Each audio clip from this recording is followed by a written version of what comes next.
রাজ্য থেকে যখন চলে গেল আমাদের সরকার, তখন বিজেপি শূন্য ছিল এই রাজ্যে। আমরা একটা বিজেপিহীন পশ্চিমবাংলা থেকে চলে গেছিলাম। মমতা বন্দ্যোপাধ্যায় যখন পশ্চিমবাংলা থেকে যাচ্ছেন তখন বিজেপিকে সরকারে বসিয়ে দিয়ে গেলেন। তারপরে লজ্জা করে না আপনার সাথে আবার নাকি আমাদের পাশে গিয়ে দাঁড়াতে হবে বিজেপির বিরুদ্ধে লড়ার জন্য? আপনি লড়বেন বিজেপির বিরুদ্ধে? বাংলার এখন বিজেপির বিরুদ্ধে সত্যিকারে ধর্মনিরপেক্ষ মানুষের লড়াই হবে বিজেপির বিরুদ্ধে।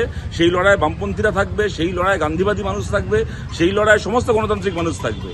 কিন্তু আপনার মতো একটা চোরকে সঙ্গে নিয়ে, আপনার মতো একটা চোর হচ্ছে বিজেপি বিরোধী লড়াইয়ের একটা লায়াবিলিটি। আপনার মতো চোরেদেরকে দেখিয়ে বিজেপি ভোট পায় পশ্চিমবাংলায়। তাই এই সমস্ত ফালতু কথা বলা বন্ধ করুন। ভাইপো আর আপনার দলের লোকেরা যে সম্পত্তিগুলো কামিয়েছিল, কিভাবে বিজেপির সঙ্গে সেটিং করে এখন সেই সম্পত্তি রক্ষা করবেন, চুরির সম্পত্তি, সেটাকে নিয়ে ভাবুন। জোট বাঁধুন। আমরা সবাই চাই একটা যৌথ প্ল্যাটফর্ম তৈরি হোক, যে প্ল্যাটফর্মে অল পলিটিক্যাল পার্টি যারা বিজেপির এগেনস্টে, এমনকি আপনারা যদি বলেন লেফটিস্ট, আমার কোনো ইগো নেই, আমি সবাইকে নিয়েই চলতে চাই। এবং আজকে যা অবস্থা, বিজেপিকে যদি রুখতে হয়, লেফটিস্ট সবাইকে, আল্ট্রা লেফট সবাইকে, আমাদের তৃণমূল কংগ্রেস আমরা কথা দিচ্ছি, ন্যাশনাল পার্টি সবাইকে, যার যতটুকু শক্তি আছে, দিল্লিতেও যেমন আমরা লড়াই করব, তেমনি বাংলাতেও আসুন আমরা জোট বাঁধি। যদি কেউ এ ব্যাপারে কোনো রাজনৈতিক দল আমার সাথে কথা বলতে চান, আমি 4টে থেকে 6টা পর্যন্ত অ্যাভেলেবেল আছি অফিসে, আমাকে জানাবেন, আমি নিশ্চয়ই আপনাদের সাথে কথা বলব। ভারত মাতা কে বন্দে বন্দে। আমি প্রথমেই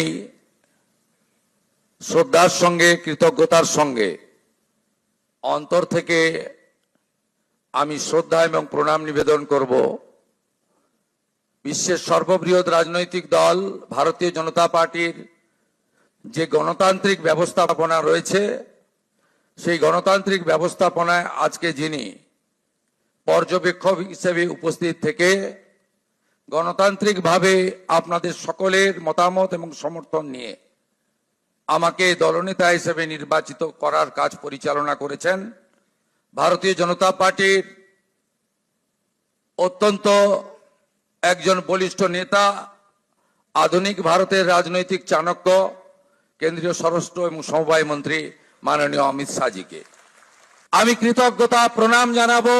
বিশ্বের সর্বশ্রেষ্ঠ নেতা নরেন্দ্র মোদীজিকে, আমাদের প্রধানমন্ত্রীকে, যিনি আলিপুর দুয়ারে প্রথম পরিবর্তন সংকল্প সভায় দাঁড়িয়ে পশ্চিম বাংলার মানুষকে স্বপ্ন দেখিয়েছিলেন, যিনি দমদমে কলকাতা মেট্রো উদ্বোধন করতে এসে পশ্চিম বাংলার হিত গৌরব ফেরানোর গ্যারান্টি দিয়েছিলেন, যিনি ব্রিগেড প্যারেড ময়দানে দাঁড়িয়ে পশ্চিম বাংলায় ভয় আউট করে ভরসা ইন করেছেন, যাকে দেখে মানুষ ভোট দিয়েছে, যার জন্য আমরা জিতেছি, আমাদের নরেন্দ্র মোদীজিকে আমি আমার অন্তর থেকে কোটি কোটি প্রণাম নিবেদন করব।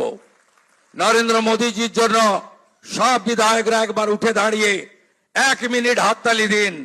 নরেন্দ্র মোদী জিন্দাবাদ, মোদীজি জিন্দাবাদ, মোদীজি জিন্দাবাদ, মোদীজি জিন্দাবাদ, মোদীজি জিন্দাবাদ, মোদীজি জিন্দাবাদ, মোদীজি জিন্দাবাদ, মোদীজি জিন্দাবাদ। আসন গ্রহণ করুন। পশ্চিমবঙ্গে ভারত ভুক্তির 2 স্থপতি 1947-এর 20 জুন যারা ভারত ভুক্তি করিয়েছিলেন, ডক্টর শ্যামা প্রসাদ মুখার্জি এবং ভারত সেবাশ্রম সংঘের প্রতিষ্ঠাতা স্বামী প্রণবানন্দ, তাদেরকে আমি স্মরণ করতে চাই। আমি স্মরণ করতে চাই আমাদের পশ্চিমবঙ্গের যারা ভারতীয় জনতা পার্টিকে এই জায়গায় পৌঁছে দেওয়ার ক্ষেত্রে উল্লেখযোগ্য অবদান রেখেছেন। প্রয়াত হরিপদ ভারতী মহোদয়, প্রয়াত বিষ্ণুকান্ত শাস্ত্রী মহোদয়, প্রয়াত সত্যব্রত মুখার্জি মহোদয়, প্রয়াত সুকুমার ব্যানার্জি মহোদয় এবং শ্রদ্ধেয় অসীম ঘোষ, শ্রদ্ধেয় রাহুল সিনহা, শ্রদ্ধেয় দিলীপ ঘোষ, শ্রদ্ধেয় তথাগত রায়, সম্মানীয় ডক্টর সুকান্ত মজুমদার এবং আজকের সভাপতি মাননীয় শ্রমিক ভট্টাচার্য দাদাকে। এবং আমি স্মরণ করতে চাই আমাদের 321 জন ভারতীয় জনতা পার্টির কার্যকর্তা যারা আত্মবলিদান দিয়েছেন, এবং আমি কথা দিতে পারি হাজার হাজার লক্ষ লক্ষ বিজেপি কর্মী যারা ক্ষতবিক্ষত হয়েছেন, অত্যাচারিত হয়েছেন, ঘর ছাড়া হয়েছেন, মিথ্যা মামলার সঙ্গে যুক্ত হয়েছেন, আমি তাদেরকে কথা দিতে পারি আগামী দিনে আপনাদের স্বপ্ন পূরণ করার কাজ ভারতীয় জনতা পার্টির সরকার করবে। আমাদের নেতা নরেন্দ্র মোদীজি যে গ্যারান্টি দিয়েছেন সব গ্যারান্টি পূরণ করার কাজ ভারতীয় জনতা পার্টির সরকার করবে। আমি নয়, আমরা নীতিতে ভারতীয় জনতা পার্টির সরকার করবে। কথা কম কাজ বেশি ভারতীয় জনতা পার্টি করবে। চার্জশিট প্রকাশের দিন মাননীয় নেতা অমিত শাহজি দুটো প্রতিশ্রুতি বাংলার লোককে দিয়েছেন। সন্দেশখালী থেকে আরজিকর হয়ে যত মা বোনেদের উপরে, কন্যাদের উপর অত্যাচার হয়েছে তার কমিশন বসবে এবং যারা অভিযুক্ত তাদের বিরুদ্ধে ব্যবস্থা নেওয়া হবে। মাননীয় অমিত শাহজি চার্জশিট প্রকাশের দিন ঘোষণা করেছিলেন যে পশ্চিমবাংলায় ইনস্টিটিউশনাল করাপশন, প্রাতিষ্ঠানিক দুর্নীতি যারা করেছেন তাদের বিরুদ্ধে রিটায়ার্ড জাজকে দিয়ে কমিশন বসানো হবে এবং উপযুক্তভাবে আপনাদের সরকারি অর্থ যারা নয়ছয় করেছেন তাদের বিরুদ্ধেও আমরা ব্যবস্থা নেব। মাননীয় অমিত শাহজি যে সংকল্পপত্র প্রকাশ করেছেন, যা পরবর্তীকালে আমাদের যশস্বী প্রধানমন্ত্রী এই নির্বাচনের প্রধান প্রচারক, যার মিটিং এ লক্ষ লক্ষ লক্ষ মানুষ এসেছেন, যার অক্লান্ত পরিশ্রম এবং যিনি কথা দিয়ে গেছেন, আমি আপনাদের কাছে কথা দিতে পারি আগামী মন্ত্রিমণ্ডল, আগামী বিধায়ক দল, সর্বোপরি ভারতীয় জনতা পার্টির সংগঠন, বিচারধারার সঙ্গে যুক্ত লোকজন এবং অসংখ্য পশ্চিমবাংলার সাংস্কৃতিক চেতনার রাষ্ট্রবাদী নাগরিককে নিয়ে আমরা সংকল্পপত্র প্রত্যেকটা সময়বদ্ধ সময়ের মধ্যে পূরণ করব।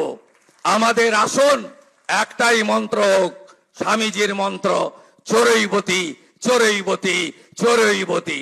আমাদের মন্ত্র একটাই হোক, নরেন্দ্র মোদীজির মন্ত্র, সবকা সাথ, সবকা বিকাশ, সবকা বিশ্বাস, সবকা প্রয়াস।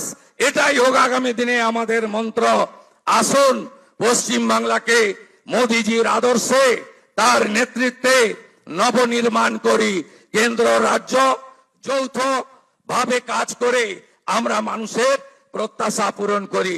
এটাই হোক আজকের দিনে আমাদের সংকল্প। খুব সঠিকভাবে মাননীয় অমিত শাহজি বলেছেন যে আমরা ভয় কাটাতে পেরেছি। মোদীজি দিয়েছেন ভরসা, দেখিয়েছেন স্বপ্ন, আর অমিত শাহজির নেতৃত্বে আমরা ভয় কাটাতে পেরেছি। নীতিন নবীনজির নেতৃত্বে ভারতীয় জনতা পার্টির সংগঠন এই নির্বাচনে গুরুত্বপূর্ণ ভূমিকা নিয়েছে। শুধু পশ্চিম বাংলার বিজেপি কর্মী নেতারা নন, সমুদ্র হিমাচল ভারতীয় জনতা পার্টির প্রত্যেকটি কর্মী, বিচারধারার সঙ্গে যুক্ত ব্যক্তিরা আমাদের যেভাবে সহযোগিতা করেছেন, শ্রমিকদাকে যেভাবে সহযোগিতা করেছেন, আমি তাদের সবাইকে অন্তর থেকে প্রণাম দিন জানাতে চাই।